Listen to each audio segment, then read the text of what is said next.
Welcome to Democracy Now!, democracynow.org, The Quarantine Report. I'm Amy Goodman. In Lebanon, a massive explosion at the port of Beirut sent a devastating shockwave through the Lebanese capital Thursday evening, leveling buildings, overturning cars, and shattering windows miles from the blast site. More than 100 people have been reported dead, with hundreds still missing. Over 4,000 people have been injured. The explosion carried the force of a 3.5 magnitude earthquake and was felt as far away as Cyprus, more than 100 miles off Lebanon's coast.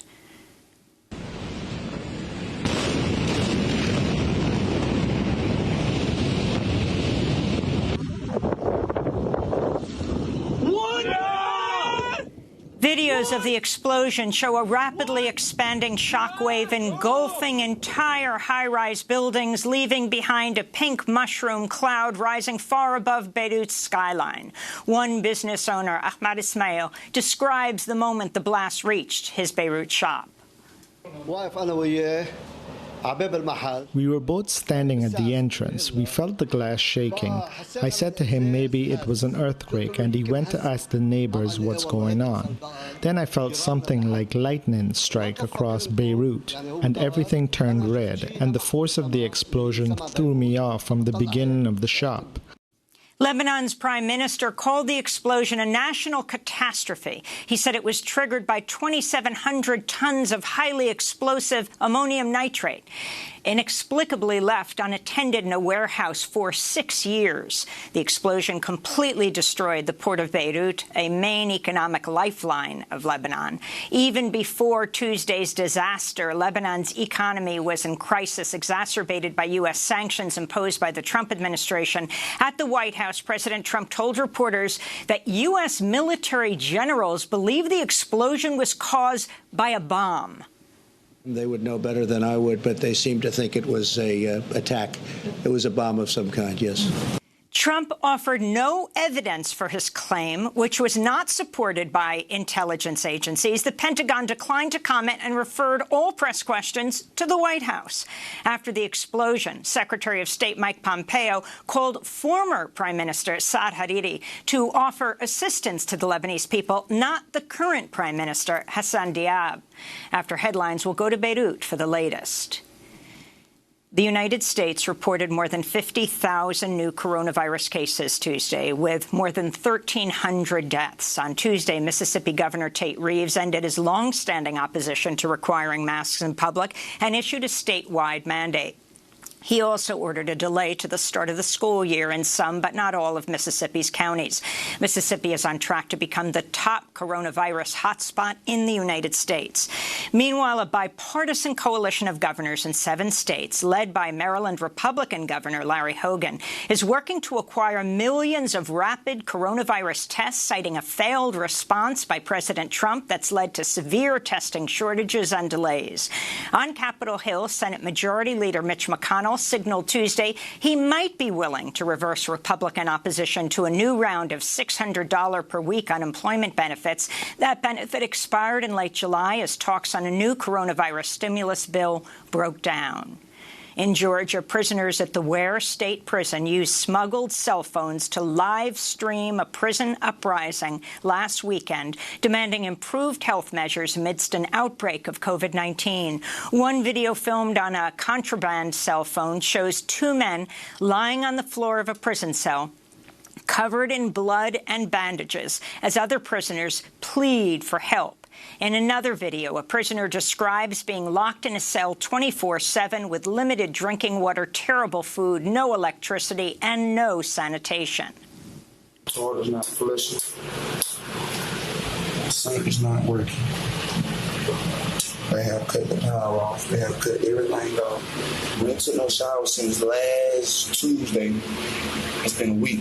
The reason why the riot part, because of health issues.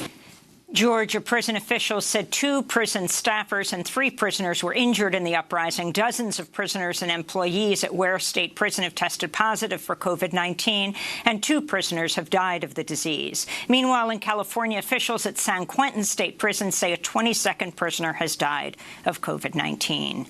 In Illinois, the Chicago public school system has canceled in-person classes in September and will begin the new school year entirely by remote learning. The school district had been planning to bring most students back 2 days a week, but canceled those plans after the Chicago Teachers Union announced its members would vote to authorize a strike over coronavirus safety measures. At the United Nations, Secretary General Antonio Guterres warned Tuesday that the world faces a generational catastrophe because of school closures due to the coronavirus pandemic. In mid-July, schools were closed in more than 160 countries, affecting over 1 billion students. At least 40 million children worldwide have missed out on education in their critical preschool year. And parents, especially women, have been forced to assume heavy care burdens in the home. UN Secretary General Guterres called on countries to bring COVID-19 under control as quickly as possible so that schools can reopen safely. Meanwhile, the pandemic continues to worsen across much of the world. Brazil reported 45,000 new coronavirus cases Tuesday, with the official death toll rapidly approaching 100,000. India reported 50,000 new infections for the 5th consecutive day Tuesday. India is behind only the U.S. and Brazil in coronavirus cases. The surge came as the Indian Prime Minister Narendra Modi laid a ceremonial foundation stone for a highly controversial new Hindu temple at the former site of a 16th century mosque in Uttar Pradesh state. The mosque was destroyed in 1992 by far-right Hindu nationalists, sparking rioting across India that left 2,000 people dead. Back in the United States, in St. Louis, Missouri, Black Lives Matter activist Cori Bush has scored a major political upset, defeating 10-term Congress member Lacy Clay in a Democratic primary Tuesday. Clay and his father had held the seat for half a century. His father was a founding member of the Congressional Black Caucus. Cori Bush is a formerly homeless African-American woman who helped lead protests in Ferguson after the police shooting of 18-year-old Michael Brown. Bernie Sanders was the only member of Congress to endorse Bush ahead of the election, though she also received the backing of Justice Democrats and the Sunrise Movement. This is Cori Bush speaking last night. This summer, after George Floyd, Breonna Taylor, Ahmaud Arbery, Nina Pop, and so many more were taken from us. Yes. Millions of people are taken to the streets around the world to join us, to join those who had said for years, starting in this place, that Black Lives Matter. Yeah. In Kansas, the state's anti-immigrant former Secretary of State, Chris Kobach, has lost in the state's Republican Senate primary. Congressmember Roger Marshall won the 11-person race with 40% of the vote. In November, Marshall will face Democratic State Senator Barbara Bollier, a former Republican, in the race to fill the seat of retiring Republican Senator Pat Roberts. In other election news, Congresswoman Rashida Tlaib is leading in early returns against Detroit City Council President Brenda Jones in Michigan's Democratic primary. 2 years ago, Tlaib beat Jones by less than 1%.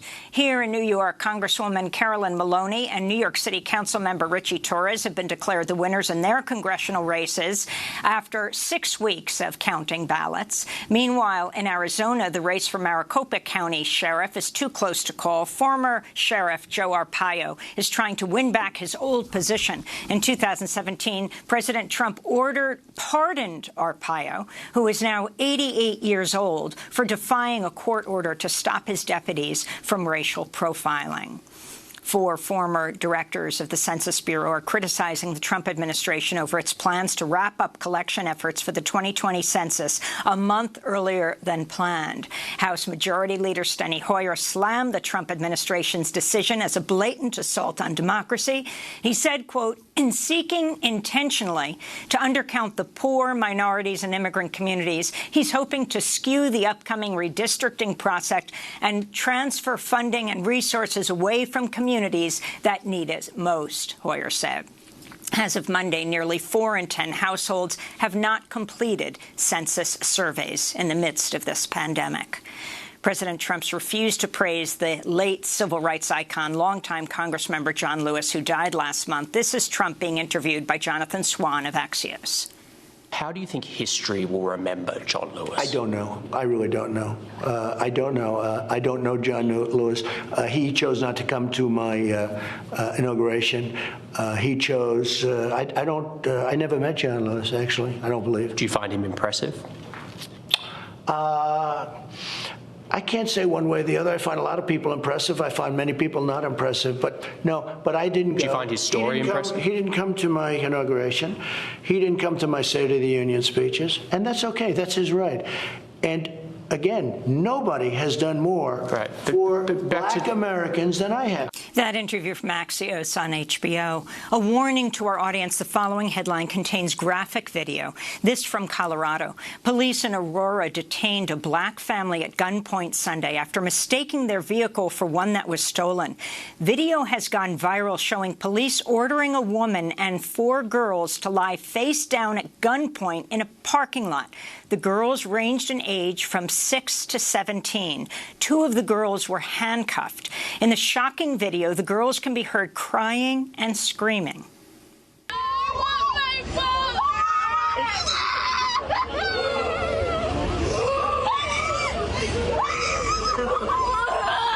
Brittany Gilliam said she was taking her daughter, sister, and nieces to get their nails done when Aurora police drew guns on their parked vehicle. The Aurora Police Department has apologized and opened an internal investigation. Last year in Aurora, Colorado, Elijah McClain, a 23-year-old African-American massage therapist, died after being tackled by police and placed in a chokehold, then injected with ketamine by paramedics. At the time, he was walking home from picking up an iced tea for his brother at the local convenience store. In Colombia, former President Álvaro Uribe has been placed under house arrest by the Colombian Supreme Court while investigation unfolds over allegations of witness tampering and fraud. The accusations are related to crimes committed during Colombia's 52-year U.S.-backed war. Uribe served as president from 2002 to 2010. His administration was defined by a brutal military campaign against the rebel group FARC, that's Revolutionary Armed Forces of Colombia. Under Uribe's reign, right-wing paramilitary groups terrorized communities with impunity, disappearing and murdering thousands of civilians and falsely claiming they were rebel fighters to boost support for the war and justify U.S. aid sent to Colombia. Uribe's house arrest marks the first time a Colombian president is formally detained. In Miami, Florida, a U.S. appeals court has found former Bolivian President Gonzalo Sanchez de Lozada and former Bolivian Defense Minister José Carlos Sánchez Birzaín liable for the massacre of at least 64 unarmed indigenous people in 2003. The massacre happened as massive indigenous-led protests erupted across Bolivia against a proposed pipeline. The mobilizations were met by a violent crackdown ordered by the government in what became known as the Gas War and Black October. Back in the United States, Tropical Storm Isaias swept rapidly up the East Coast on Tuesday, spawning tornadoes, uprooting trees, killing at least 5 people, leaving millions without power. Isaias is the earliest 9th named storm ever recorded in the Atlantic, with 2020's hurricane season on pace to break the previous record set in 2005. In more climate news, Europe is sweltering under a heat wave that shattered records across the continent. London marked its hottest day in recorded history last Friday with a high temperature of 100 degrees Fahrenheit. Paris hit triple digits as well, while Spain's northern coast recorded an all-time high of 107 degrees Fahrenheit. At the White House on Tuesday, President Trump twice mispronounced the name of Yosemite, one of the most famous and most visited national parks in the United States. Trump's gaffes came as he read a speech at a signing ceremony for the Great American Outdoors Act, a bipartisan conservation law allocating billions of dollars to national parks. When they gaze upon Yosemites, towering sequoias. And the fossil fuel giant BP said Tuesday it will slash oil production over the next decade and invest billions of dollars into renewable energy. Climate activist Bill McKibben tweeted, quote, "This feels like the most serious announcement from an oil major after years of pressure from activist BP to cut oil and gas production 40% by 2030, far from perfect, but far from normal." McKibben tweeted. And those are some of the headlines. This is Democracy Now!, democracynow.org, The Quarantine Report. I'm Amy Goodman.